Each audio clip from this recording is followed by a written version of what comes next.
हमारे साथ मौजूद हैं। वर्मा जी, आपका स्वागत। आपकी पार्टी के नेताओं का मैंने स्टेटमेंट सुना है, आप इस संशोधन के खिलाफ क्यों हैं? धन्यवाद ब्रिजेश। देखिए, इसके पहले जब महिला बिल आया था उसके बाद भी ये बोला गया था समाजवादी पार्टी इसके विरोध में। तब भी और अब भी मैं स्पष्ट रूप से कह देना चाहता हूँ, समाजवादी पार्टी महिला आरक्षण के विरोध में नहीं है। लेकिन भारतीय जनता पार्टी जो महिला आरक्षण के आड़ में महिला विरोधी काम कर रही है, आरक्षण विरोधी काम कर रही है और क्षेत्रवाद विरोधी काम कर रही है, हम उसके विरोध में हैं। और मैं तीनों चीज़ को समझा सकता हूँ। हम ये बात बिल्कुल मानते हैं कि जैसे कि 850 सीटों के बारे में बात की गई, अगर आप इसमें 50% आरक्षण पिछड़ी जाति में 27% और 22.5% SC ST में दे देंगे तो 76 सीटें OBC महिलाओं के लिए, 64 सीटें SC ST महिलाओं के लिए रिजर्व हो जाएंगी। अंतोगत्वा बात क्या होगी, अगर आपने ये रिजर्वेशन नहीं किया तो किसी बड़े पुरुष की जो बड़े सांसद हैं, जो बड़े परिवार से आते हैं, वो क्या करेंगे, अपनी सीट की जगह अपनी पत्नी या अपनी बहन या अपनी बेटी को ही लड़ा देंगे।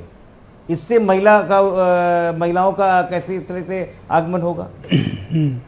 ये परेशानी तब भी थी जब महिला आरक्षण बिल यूपीए लेके आया था, और तब भी नेताजी ने वैसे इस तरह की सूची आपके यहाँ ज्यादा है। महिलाएं हैं जो गरीब हैं, दलित, ये जो कैटेगरी आपने बताई है, नहीं ये बेटी की, बहू की, बहन की, ये कैटेगरी आपकी पार्टी में ज्यादा है, मेंबर ऑफ पार्लियामेंट या MLA में? नहीं, ये सब जगह होगा। हम क्या कह रहे हैं, हम तो हर जगह रिप्रेजेंटेशन दे रहे हैं, हमें जितना हो सकता है महिलाओं को दे सकते हैं, लेकिन अंतोगत्वा अगर आप ये जो महिला आरक्षण लाएंगे उसमें होना यही है। और आपने एक बात ध्यान नहीं दी विजय जी, इस महिला आरक्षण बिल में एक टाइमलाइन की बात की गई है। इसमें कहा गया इस आरक्षण को 15 सालों के लिए रखा जाएगा, उसके बाद इसकी समीक्षा की जाएगी। और ये बहुत खतरनाक है। कहीं ऐसा तो नहीं कि महिला आरक्षण के बिल के नाम पे समान आरक्षण की समीक्षा करने की तैयारी की जा रही है और आरक्षण विरोधी स्वरों को एक संवैधानिक रूप दिया जा रहा है जी। क्योंकि इसके पहले भी भारतीय जनता पार्टी की आपकी पार्टी क्या चाहती है कि पहले सेंसस हो जाए, जनगणना हो जाए, तब आरक्षण तय किया जाए, तब डिलिमिटेशन हो, या आपको बीजेपी अभी कर रही है इस बात पर इतराज है? जी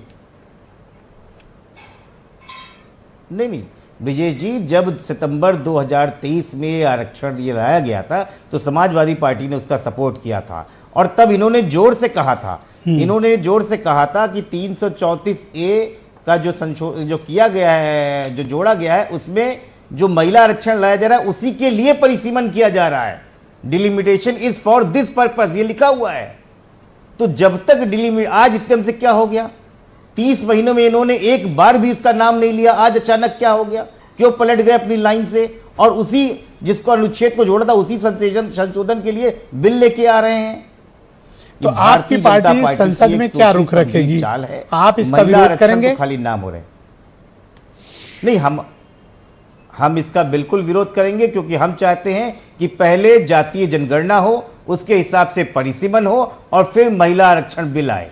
पर आपके लिए भी तो अच्छा है कि आज 80 सीट पे पार्लियामेंट के चुनाव लड़ रहे हो, अगली बार 120 होगी, ये भी तो है, फायदा तो आपको भी हो सकता है। देखिए ऐसा है ना, भारतीय जनता पार्टी बिल्कुल भारतीय जनता पार्टी जिस तरीके से पॉलिटिकल गेन करती है, मैं छोटा सा उदाहरण देता हूं। कर्नाटका, तेलंगाना, तमिलनाडु, केरला, आंध्र प्रदेश। कर्नाटका में 28 सीट 50% में 14 बढ़ेंगी और तेलंगाना में 17 में 9 बढ़ेंगी, तमिलनाडु में 39 में 20, केरला में 20 में 10, आंध्र प्रदेश में 25 में 13। अगर इन 5 राज्यों को जोड़ लीजिए जहां भारतीय जनता पार्टी की सरकार नहीं है तो सीटें बढ़ती हैं 62। अब जरा इधर आइए, उत्तर प्रदेश में 80 में 40 बढ़ जाएंगी, मध्य प्रदेश में 29 में 15, राजस्थान में 25 में 13, महाराष्ट्र में 48 में 24 और बिहार में 40 में 20। इन सब जगह भारतीय जनता पार्टी की सरकारें हैं। हिंदी बेल्ट है जहां वो काम करती हैं, सीटें बढ़ी 124। इसका मतलब अब उनको उन राज्यों की जरूरत ही नहीं है जहां पे भारतीय जनता पार्टी की सरकार हो। बहुत शुक्रिया। मैं दुबे डिबेट के दूसरे चरण में खासकर जहां पे दिया आपके बाकी विचारों को 75% के इन्वॉल्वमेंट। जी बहुत शुक्रिया आपका। बहुत बड़ा राजनीतिक, बहुत धन्यवाद भारतीय जनता पार्टी। बहुत शुक्रिया।